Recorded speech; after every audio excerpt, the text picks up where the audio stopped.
Hi, Philippe. It's a great pleasure being with you today. Before we start our conversation, can you just give us a short introduction about yourself? So I'm Phillippe Krief, I'm an engineer, worked in the automotive industry for the last 37 years, most of my time in Italy, where I worked on Fiat, Alfa Romeo and Ferrari. I joined Alpine last year, one year ago. I joined Alpine because there's a very ambitious project to relaunch the brand, or to launch the brand, and to develop a new product line, completely new, with between 5 and 7 cars within 7 years. What are the main challenges you are facing right now as the Chief Executive Officer of an historic company like Alpine that is actually undergoing a great transformation? Yeah, we are facing, I would say, 3 main challenges. The first one is the product, to develop new products, okay, on the electric field. So new electric products. And this is a product line, completely new product line. Today we have only one car, which is A110, internal combustion engine. This car will stop its production in 2026 because of regulation. And in the meantime, we will launch every year one new car. And so the first one is big challenge for the product development. Second one is a network, because we intend to go not only to sell in France as today, but to sell in Europe, in Asia, and also in the US. So we need to develop a sales network all over the world. And this is a big one. And last, maybe the thing that is the most important is that we need to develop a brand, because Alpine is very famous in France, a little bit in Italy also, because it used to do races against the Lancia Delta, but in other countries it is not that much known. And so if you want to develop a new product line with cars that sold all over the world in the premium sporty market, you need to have a strong brand. And so the development of the brand through also, but not only, racing activities like Formula One,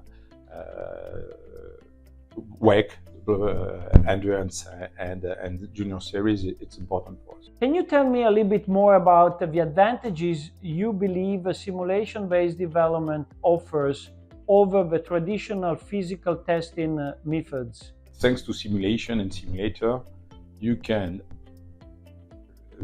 save time, first things. And if you say save time, you save money, okay? But the most important thing for a product like us is that also you improve the quality, because instead of finding problems on prototypes and fighting against problems on prototype, you already discover these problems at the stage where you can solve by a good design. And so when you find the problems early, you have your design which is fine, optimized, and then you go on the prototype phase, where here you are going to do fine-tunings, you are to do really improvement of the car. In the contrary, if you do not use simulation at all, you will find this problem late, and then to correct them, you will have to find some quick and dirty modification. You will introduce the modification, but you won't have optimized design on one side and won't have time enough to get a better car by fine-tuning it. So it's clear that simulation is the way to save time, money, and improve the quality. Of course, to do that, you need to have models and an attitude in order to be sure that you are simulating the right thing. And this is the most important thing. Not having simulators or simulation just because it's nice, just focusing on the fact that they must be in line with the reality. Actually, what you have just said anticipates my next question, because I wanted to ask you, how do you integrate the real-world data and also the feedback from the drivers into your simulation models in order to enhance their accuracy and relevance? Yeah, it's a process. The process is that we need the data with all the data we can get by our own, but also all the data we can get by our suppliers, especially if you talk about simulation. Simulators, tire model are important, but it's also an attitude, because soon as you get data, you need to put them in the simulator, see if there's correlation. If not, you need to improve your model in order just after to get this correlation. The correlation work is fundamental, but it's process and attitude. Step by step, I measure, I simulate. If I'm okay, it's fine. If not, I understand why, and I improve my tool.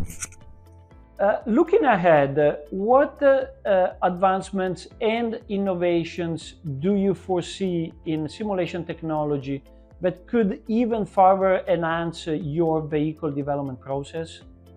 I think that there are some new technologies today. Everybody talks about artificial intelligence that are allow to probably observe and simulate more configuration.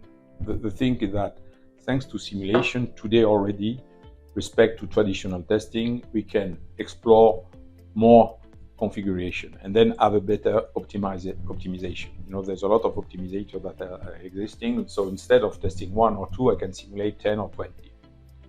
With intelligence artificial, maybe this 10 or 20 can become 200 or 300. Okay, so this is certainly a trend. The benefit of this is that be able in the same time to explore more configuration, and this will certainly create value. It's not true for all fields, you know, it's particularly true of fields quite complex, like aerodynamics, right, like crash, like NVH, where here it's a really combination of a lot of systems where thanks to the experience, the whole experience we have, we can feed neural network and artificial intelligence, and then to get more optimization facilities. And I think this is a trend we already start. Probably we will continue to push on that. And Philippe, we are coming to an end, and I would like to ask you a final question.